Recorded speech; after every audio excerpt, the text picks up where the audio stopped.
Hi, welcome to Vietnam Real Estate Insights, the program that looks at the Vietnam real estate market and the emerging trends with industry experts. I'm your host, Harlow Russell. Today, we're speaking with Phan the Director of Capital Markets and Investor Relations for Novaland in Vietnam. We'll be talking about the opportunities and the challenges of investing your money in the Vietnamese property market. So, welcome, Phan Le. Thanks for coming and joining us today. Thanks very much. Thanks for joining. Very good. I'd like to tell our audience a little bit about you. Okay. So, as Director of Capital Markets and Investor Relations for Novaland Group, you've been in Vietnam and working with multinationals in the region for more than 15 years in investments and fund management. You basically focus on financial management, capital markets, and fundraising for Novaland. Yes? Yes. Great. And you've been involved extensively in restructuring efforts of Novaland, which I'd like to ask a little bit about when we get into our interview. Yes? Okay. Very good. Prior to that, Phan Le spent 8 years as Associate Director for Thammasat Holdings in Singapore, and before that with the Viet Fund Management, which led the investment department, including working on the first Vietnamese local investment fund. Great to join us. You have an MBA from the Asian Institute of Management and also the University of Illinois Urbana, and Phan Le is a chartered financial analyst. So welcome. Lots of expertise to share with us. Okay. Great. So many of our viewers may not be familiar with Novaland, maybe the first time that they're hearing about Novaland. So could you give us a little bit of background on the group and what kind of business Novaland is involved in? Sure. For Novaland, formerly known as Thanh Nguyen Trading Companies, we were set up about 23 years ago, mainly in the animal health sectors. Okay, and in 2007, this is the first time when we launched our first real estate projects in Sunrise City, which is a complex that located in District 7, one of the most developed township for Ho Chi Minh cities. And for Novaland, we have undergone through the economic crisis in 2008 to 2013 in economics in general, as well as for the property market in particular. But we have gone through that, and which that successful recovery on the market, we actually start to expand our number of projects from the very first one in 2007 to now close to about 25 projects spread across the Ho Chi Minh cities, and most of that are located in very good and prime locations, providing good quality apartments and also with reasonable pricings. Okay, so for us, we really from the beginning that we already focus on the development in the middle and upper middle segments. We're not going to luxury, but also not to the affordable housing sectors. And we really focus on delivering quality management service as well as the after-sale service to the customer. And with that, currently we are expanding more and more into that sectors. Wow, well, 25 projects is a lot. And is Novaland, the 25 projects are just in Ho Chi Minh or in other parts of Vietnam? Currently we are focusing in Ho Chi Minh cities only. I see. Well, Phan Le, you mentioned about the different sectors of the market, residential market. Okay. You mentioned affordable housing. You mentioned luxury. You mentioned middle range. How do you define these different parts of the market, and particularly the middle range that Novaland focuses on? How do you define that? Okay, for us, we're looking at the price range from something like $1,000 per square meter to up to like $2,500 per square meter. We consider the middle to upper middle. I see. Okay, and the majority of our products actually from the $1,200 to $1,500 per square meter. Okay. And the second thing about the affordability of the product is also in terms of the size of the apartments. So you are talking about like $100,000 to $150,000 per apartment. So the middle range is about 100 to 150,000 US dollars. Yeah. And roughly in the $1,000, $1,200, $1,500 per square meter Yes. range. I see. Okay. And above that, above $2,500 Yeah. per square meter would be what you consider is It's luxury. more like going to the luxury kind of things. I see. Very good. Very good. Well, 2015, we're almost at the end of the year. Yeah. So from your perspective and Novaland's perspective, what's happened in the market this year, particularly with regard to residential property? I think residential market in anywhere in the market will depends on the macroeconomics. Mm-hmm. And I think for Vietnam this year, I think record a lot of difference, especially like we have the highest GDP growth. We also have a lowest inflation rate, lending rate, deposit rate, and the bank is historically low. And with that, then we have seen a market go through a recovery. Mm-hmm. The price in the residential, especially in the apartment, in the mid-end, actually recover. It's still below the peak in 2008, but you have seen, at least from our projects, of increase in terms of the price per unit. I see. Okay. You mentioned the peak in 2008, and since then there's been a couple of cycles. There's been some down times in the Vietnam residential market. If we're picking up again, do you see this as stable growth, or is it possible that we could be at the beginning of yet another bubble or oversupply in the residential market? I think it's still early to mention whether it's a starting of any bubble or anything, but from our view, the market, especially with the government management in terms and the policies, I think the economy is well developed with a coordinated efforts from different sectors, from government, from the private sectors, and with the interest and also tax policy. So in terms of the balance between supply and demand, right, we believe that it will be regulated by the market force.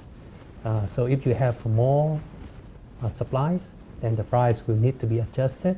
If you have lack of supply, then of course the price can increase, but there will be more suppliers of new launch coming to the market. Phan Le, with Novaland, as you mentioned, has 25 projects, is expanding. There are many other developers who are now coming back into the market. There's new developers. Some people are concerned that there is going to be an oversupply in residential in the market soon. How, as a foreign investor who may not know, just doesn't know, how can a foreign investor analyze this or know about this, and also when they choose to invest, make sure that they're choosing a good project regardless of whether there's a large supply or not?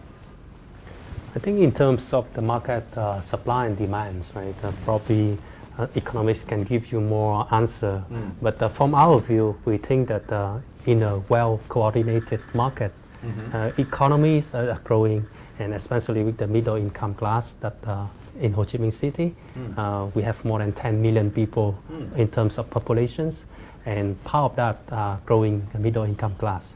And so we believe that with the government policy getting more transparencies in the market, the customer actually also become more sophisticated. They are more cautious in terms of selecting the products for investing or for buying or for living purpose, right? So as in terms of the developers, we can also see that the developers are getting more professionals with more financial capability. Together with that, right, in terms of the market demand, we believe it will be regulated by the natural market force. I see. So if there's more supply, I mean the price will be adjusted. If there's lack of supply, then of course there will be more people jumping into the market and more launch. So what we monitor in the market is really how many new units was launched, and then how many units was bought during that time. And then we still see as a very healthy absorption rate in the market so far. Very good. Well, as a retail investor, I'm an individual investor, and I have a portfolio of residential properties perhaps around the world or around the region. Why should I put Vietnam on my radar screen to consider buying in 2016 to add to my portfolio? What are the major drivers that you would say to a foreign investor why you should look here now? I think in terms of the market, we have seen a downturn cycle happen in 2008 until 2013. And since 2013 until now, we see a recovery in the market in general, and they are more focused on deliver higher quality to the customer with the connecting infrastructures. So in terms of products, right? The customer when they come in, they can when they expect when deliver the products with a higher living standard, and also it's easier to get if they are an investor to get the apartment leased out at a good price, and also the liquidity in the secondary market, right? Also help people who invest into the real estate market to create liquidity for them, and then I think it's evidenced through a lot of customers from Novaland actually satisfy with good returns on the investment to our products. Well, from the standpoint of a foreign investor who may not be familiar with Vietnam, there's opportunities, as you've said, growing demand, growing market, increasing quality from developers in general. But there's also many challenges for a foreigner to buy and possibly then sell. So what are some of the gotchas, or what are some of the challenges that a foreign investor needs to consider if they're looking at buying residential property in Vietnam? I think it's almost in every real estate market. You will need to look at the track record of the developers, also location, and also in terms of the pricing of the products. Yes. And I think with the recent openness on the housing law, I think effective from the 1st July of this year, then foreigners, overseas Vietnamese, are qualified to buy multiple units, also for living or also for lease out. And I think the law are changing to accommodate more and more demand from the foreign investor. And together, Vietnam is also part of the integrations to the economic, the world economic. So, for example, like we have a signed bilaterals and many multilaterals agreements, free trade agreements, like the TPP recently. I mean, I think the endorsement of that is helping to attract more investors, also in the industrial park in terms of commercial access. And I think that the demand really, I think, is growing. Okay. Yeah. So, if you are giving advice to a foreign investor, what would you say is the most important, or number one or number two consideration that a foreign investor really needs to pay attention to, really needs to be aware of to make sure that they're making a good choice to invest in Vietnam?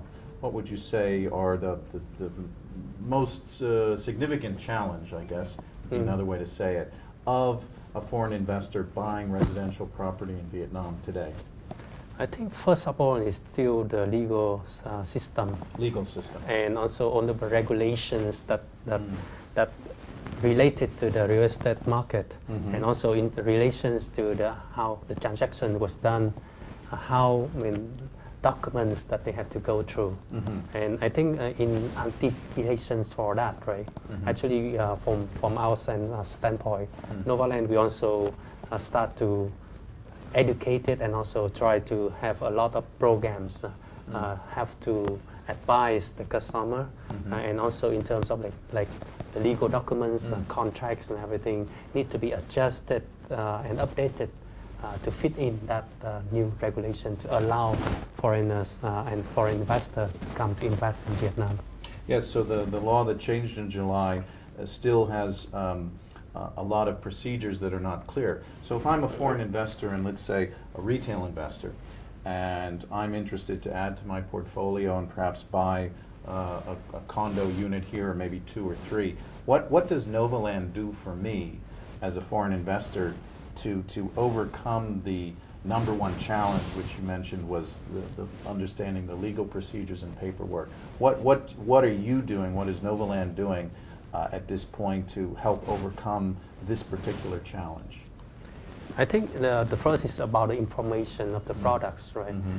In order to help the investor coming in, they should know about the products, how our executions in terms of the project construction, the quality of the products, and also in terms of like I mentioned before, we also have some consultancy service in order to help the foreign investor to understand about the legal system and also the legal contract, for example, related to transactions in Vietnam. And also in terms of our sales staff, now it's also bilingual, not only Vietnamese, but also can different in English versions. By the way, do you see much difference right now in terms of interest from foreign investors between Western investors versus, say, Asian investors, Japanese, Korean, Taiwanese, Singaporeans? Have you seen much difference yet, or is it generally the same right now? Just taking from our standpoint, that we have received quite a lot of interest from the Southeast Asia investor, for example, like Malaysia, Singapore, and then go further, there's also Hong Kong interest that are coming in. I think in terms of like other regions like in the US and Europe, I think it starts to pick up now. Okay. Well, as a leading property developer in Vietnam, what unique challenges does Novaland face in Vietnam as the market changes and is growing? I think the first thing is that it's very important to us and to other developers as well is the land bank. How to increase your land bank to sustain your growth and also to develop in the future, right? So in Ho Chi Minh City, I think that the land bank with good size, good locations, and also reasonable pricings are getting a bit scarcer. So how to compete? I mean, the market is become more competitive, right? So for us, I think it's evidence through like how fast we can grow. When I joined the company, we only have 4 projects. Now we have more than 25 projects. That means that about more than 20 projects were acquired during the last 2 years. Yes, wow. Okay, so, and going further, then of course we have to build our pipeline of projects in the location. Especially our strategy is to focus on the good location close by to the CBD, the Central Business District. So I think it's getting more competitive. Sure. But however, I think we have quite in advance in terms of the market, in terms of the M&A. We have a lot of projects in the pipeline as well as already secure. And we also look at the direction of the expansion of Ho Chi Minh City to the nearby satellite township. Okay, basically it's still Ho Chi Minh City, but there are more expansion. So good example is like we just launched the projects Rich Star in Tân Phú district, which is one of the very populated and considered like expanded satellite township in Ho Chi Minh City. Where are some of the other parts of Ho Chi Minh City or surrounding that you see expanding in that way? You mean in Ho Chi Minh City? I think because we still very focused in Ho Chi Minh City. Yes. That is the largest economy within the Vietnam. For that, we see the direction could go to District 2 and 9, is going to the east, or to the west, where you have like Ôn Đức, Tân Bình, Phú Nhuận, and also to the south, District 9, District 7, and also Nhà Bè. Well, speaking of Ho Chi Minh, a major change is the metro that's being built. I guess it's first supposed to be operational maybe in about 2 or 3 years hence. How is that changing the residential landscape in Ho Chi Minh, and specifically any comments for foreign investors, how they should either consider or not the metro that's being built here? I think the metro system is a very, how can I say, very important development for any city. I spent almost 8 years in Singapore and can understand how is the premium for closer to the MRT or not to the MRT stations. So I think it will apply in the Vietnam, but I think the customer currently still not place a lot of value in on that. But once they can see that in operation, and then I think more and more projects will be developed along the lines of MRT, and that probably in the future can have some kind of premium. Absolutely, much like Singapore. Yeah. Very good. For a foreign investor, for residential property, of course, an investor may buy because of yield, rental yield is attractive. He or she may buy because capital gain is expected to be attractive, or some combination. For a new investor that's looking at the Vietnamese residential marketplace, particularly in Ho Chi Minh, how do you see it? Is the focus for an investor should be on yield or capital gain?